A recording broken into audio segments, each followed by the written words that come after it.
So, hello guys. Today is Sunday. Kaya papasyal kami ngayon at sa mall. Pero ang pinakapakay pala namin talaga dito is yung library sa loob ng mall. Malaking library to. Ito nga pala yung Starfield Library. So, unlike sa typical na library na nakikita natin sa Pilipinas, yung library na to, gandang-ganda. Kasi kita nyo naman, yung pagkaka-arrange ng libro niya. Yan, parang towering books. Okay? And hindi lang yan ang makikita mo dito. May mga musical instrument din. And may orchestra din na nagpa-play.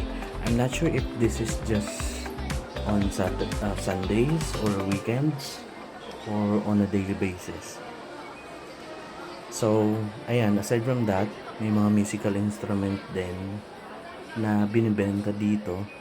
And may mga toys. So, yung mga toys na yan, ang gaganda, ang cute. Parang balik ulit sa pagkabata. Pero, kahit gusto ko man bumili, hindi ako nakapagpalit ng won, ng Korean won. So, ngayon, walang pambili. Hanggang tingin lang muna and then test. So, try ng mga laruan. At yung mga laruan dito na pwedeng bilhin, pwede mo siyang laruin. So, hindi ka papagalitan. Unlike sa Pilipinas, hindi mo siya bawal, ganyan. Dito, yan yung maganda nakita ko dito. Kasi bago kami pumunta dito, napunta na kami sa ibang mall sa Korea. And my experience is good. So, unlike sa mall sa Pinas, yung mga sofa na yan, mga bed, yan, yung mga pwedeng upuan, higaan, meron din yan sa mga mall dito. Pero, ang kaibahan, kung sa mall sa Pilipinas, don't sit, ganyan, bawal higaan, ganyan. Dito sa Korea, higaan mo, upuan mo, tapos pag maganda yung experience mo, bilhin mo, bring it home. So parang ganun yung concept niya, which is maganda, diba? Kasi mamaya pag ang ganda lang ng itsura pero experience hindi pala maganda. So ayun, yun yung isang maganda kong na-observean dito sa Korea.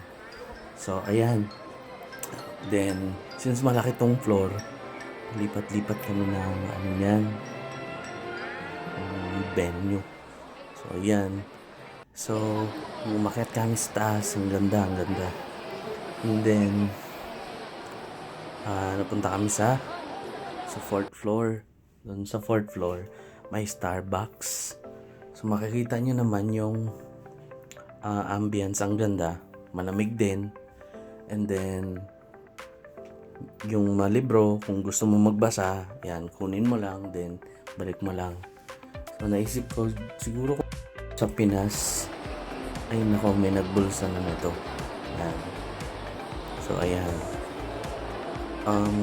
lumipat ulit kami sa baba kasi nagpa-play na ng orchestra, yung parang ang lakas na. Pero ang dami ng tao kaya we decided to change side ng library kung saan may mga libro na yung maganda yung arrangement. So ayan, sinubukan namin magbasa pero in Korean, naka-Korean. Since hindi ako marunong magbasa ng Korean, ayan, wala rin. And then since napagod na kami, so nung napagod na kami, kain sana kami. Kaso ang problema ko, wala nga akong Korean won, hindi ako nakapagpapalit. So ang ending, naghanap na lang kami ng free taste. May mga tumpok-tumpok or may mga kumpulan ng tao. Free taste daw pala. So ayun, gluta. Okay lang, matulis naman. Parang naka-4 na balik yata ako dyan. Nagdadalawa. Napansin ko lang. Parang kahit na nagkain to, parang gano'n na yung sinasabi ng ng attendant dun sa free taste, kaya tinigil na namin. So, ayan, umikot kami ng venue, naghanap kami. Baka may iba pang free taste kasi ang daming tao, ang daming food stall din. Hanggang sa napadpad kami sa yung mga bread. Parang French baker yung nito, yung team. Tapos, ayan, ang sasarap. Diba? Tsura pa lang. Tapos yung style niya, hindi siya nakabalot. Parang buffet style. Diba? So, naisip ko na naman, kung may free taste kaya dito. Pero walang free taste. So, check kami. Kahit gusto ko kumain ng tinapay, ang sarap eh. Ang bango ng amoy ng section yun sa tinapayan eh. So, hindi rin mura yung tinapay check ako. Actually, kung sa Pinas to, naghanap talaga ako dito sa tinapayan na to ng tinapay na may gagat. Kasi kung mayroong tinapay na may gagat, alam mong Pinoy yung gumawa nun. Pero wala ako nakita. Hindi ko din nga napansin kung may CCTV kasi. Ayun, ganun sa kanila eh. So, which is parang ang ganda. So, ayun. Wala. Ending, napagod lang kami. At gluta lang yun na free taste namin dito sa mall na yun. Kaya uwi na lang.